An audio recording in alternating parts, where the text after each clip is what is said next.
Here's a question for you. How do you separate yourself from the filthiest of the filthy casuals? I personally think it's pretty simple. Beat those plebs into the ground by maxing out your score and winning in whatever you do. Epic winning. The ATF has been kind enough and excellent enough to create a new game for us to help prove just how badass we are by allowing us the opportunity to objectively rank our pistols against one another in an attempt to reach the perfect score and potentially even break the current level cap in the future. This is not a sport for the weak-willed, so stay a while and listen, all you gamer boys and girls, as we let you know how to cheese the game and impress your friends. I'll allow it. Before we dive in, we do have a short and, believe it or not, legitimate PSA to share with you guys. Winchester has recently made what the kids are calling the Big Oof and sent out a bunch of janky-ass ammo for you guys to play Russian Roulette Inadvertent Edition with. If you were lucky enough to find any of this white box on the shelf lately, make sure to check the link below to see if your lot number was affected and how to deal with it. We only share this with you guys because as much as you hate us, we love all of you. Wink, wink. You know what else we love? A great platform to build a career in the firearms industry on. That's why we want to thank this week's sponsor, Sonoran Desert Institute, for giving all the try-hard wannabes out there one more chance to step up and show off their skills. They most likely don't actually have any, but don't fret, my now humble chum. SDI can help you acquire those skills with a degree in firearms technology and a certificate in gunsmithing. Stop being a try-hard wannabe and go back to school. Thanks for the love, SDI and Tundra Nation. Make sure to check them out today. Now, back to proposed rule 2021R-08. A lot of people seem to be totally pissed off about this proposal by the dog murderers, but I, for one, am very excited that we might finally have some form of numeric system of measuring the bodaciousness of our pistols. That's rad. The way it works here is that there are 8 areas in which your pistol can earn points, and the more kick-ass your pistol is based on its design, features, and accessories, the higher your score. Follow this guide to ensure that you hit the highest possible score that you can, and be on the lookout for the final release of this game and its potential DLC in the near future. The first area they talk about is titled Accessory Design, and I guess I don't really know what they mean by that, but I think it basically is saying that if you're rocking something even remotely boring and lame like a Glock, maybe a SIG P320, CZ Shadow, etc., you are awarded 0 points. And may God have mercy on your soul. Thanks for playing, and better luck next time, lamo. If your pistol incorporates a shoulder stock design feature, aka some sort of pistol brace, you're awarded 1 point. Now, this is going to be a pretty darn easy and automatic point for anyone who owns things like an AR pistol, a CZ Scorpion pistol, or most AK pistols. Low-hanging fruit there, folks, and expect most of your competitors to already have this point. If your pistol brace is based on a known shoulder stock design, you get 2 points. This is definitely subjective, and referees currently will be required. They might be able to patch in a more robust method of determining what qualifies for those 2 points and what'll be stuck in that single point area, but I'm thinking a lot of those modern SB tactical braces will fit into this tier. Let's give it up for the ATF for taking something so simple, albeit very, very stupid, and turning it into something subjective and complicated. Good job, guys.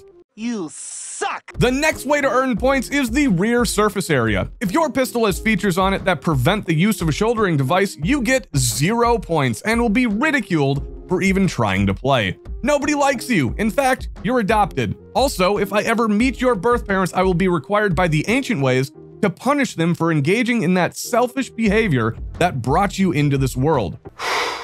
Boy, that escalated quickly. Note, you are not exempt from this rule, but you are exempt from the ridicule if you had no choice but to tick this box.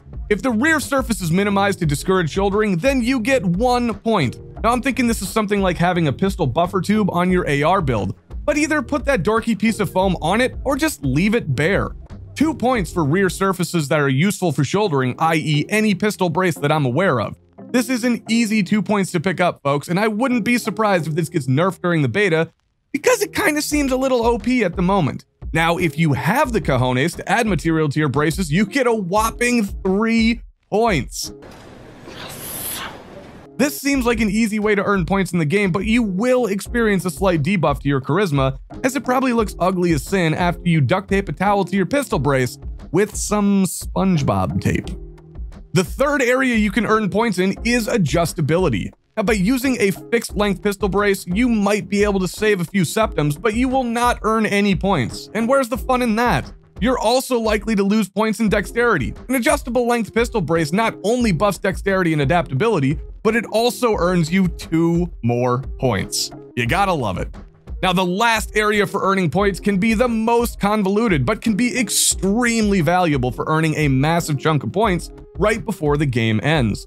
First, you have to determine if your brace is folding or a non-folding design. You get 1 point for a folding design, which seems like it must have been overly nerfed in the beta because you really gotta grind out a ton of coin for a folding brace. And earning only 1 point kinda makes it seem not worth it.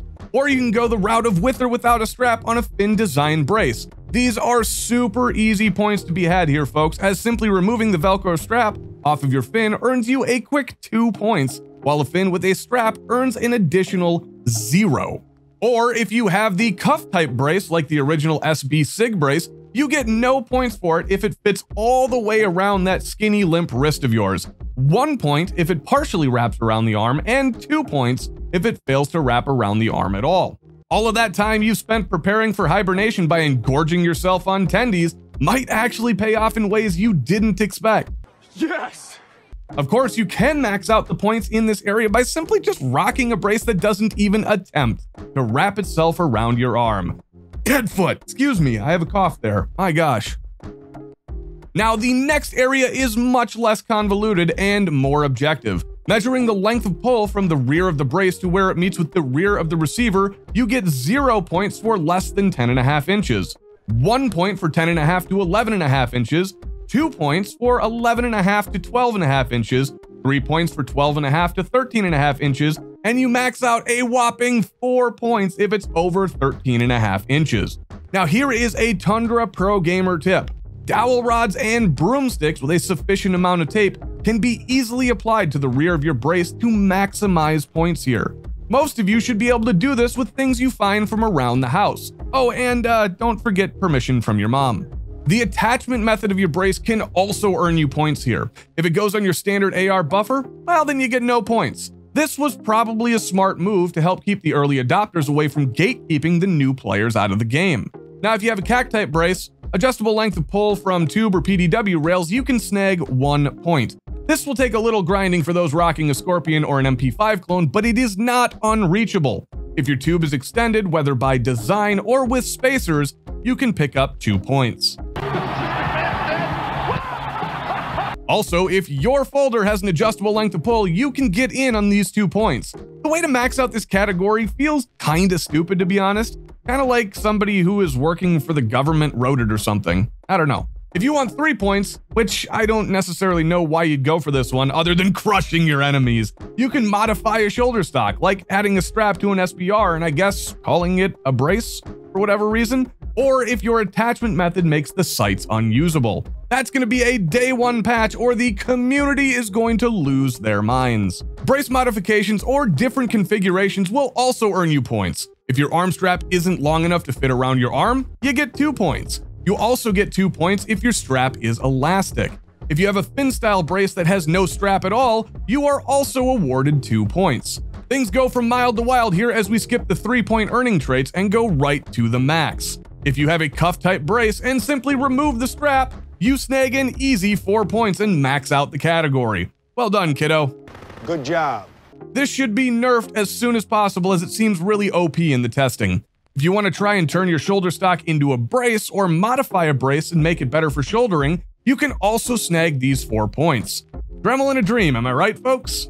The final area to earn points has nothing to do with the brace at all and is all about those extra bits and bobs on your pistol. Hand stop? Well, that's an easy 2 points that you can snag for 15 bucks on Amazon. Great pro tip right there. A secondary grip, which already can't be on a pistol, is worth 4 points. That makes no sense. Backup iron sights or no sights at all are an easy single point. This should be easy for you because you already got made fun of for not having backup irons from us in a previous video. Or you save money by deciding that every trip to the range is a YOLO adventure and you skip the optic entirely. God wills it! Adding the red dot magnifier or a rifle scope with limited eye relief, well, that's 2 points. Adding a bipod or a monopod to your pistol, like an actual idiot, you can snag another 2 points. This is crucial here for winning. Or if your total pistol weighs more than 120 ounces, you can max it out with 4 points. It's pretty obvious that the best way to max out the points in this category is by skipping the sights completely and just sacrificing the I can hit my target on purpose perk. Great job promoting gun safety, ATF. Well, that's gonna wrap it up for this week, folks. If you guys enjoyed this video, make sure to check out these 2 cripplers right here, and make sure to join us next week when we still don't know what the fuck we're doing.